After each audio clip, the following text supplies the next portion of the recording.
बिस्मिल्लाहिर्रहमानिर्रहीम, अस्सलामुअलैकुम। 11 न्यूज़ पाकिस्तान के साथ मैं हूं सना हुसैन। चलते हैं खबरों की जानिब। मुहर्रम उल हराम के हवाले से DPO साहिवाल फैसल शहजाद का पैगाम साहिवाल गुलफाम हैदर कुरैशी से।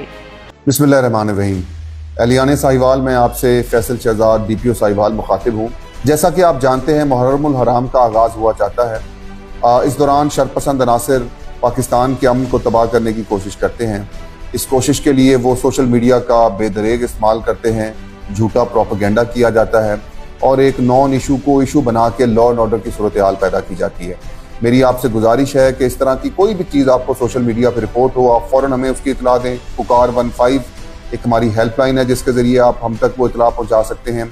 साथ ही साथ मैं आपको ये बताना चाहता हूँ कि हम खुद भी साइबर पेट्रोल करते हैं। जितनी भी सोशल मीडिया की स्पेसेस हैं उनको खुद भी हम मॉनिटर और चेक करते हैं। लेकिन अगर कोई चीज़ हमारी नज़र से बच जाए और आपके तवज्जुह से वो हमें पता चल जाए तो हम साहिवाल डिस्ट्रिक्ट के अमन को कायम रख सकते हैं। मेरी आपसे दरख्वास्त है कि इन शरपसंदों की कोई भी साजिश आपके इल्म में आए तो हमें ज़रूर इतला दें। बहुत शुक्रिया।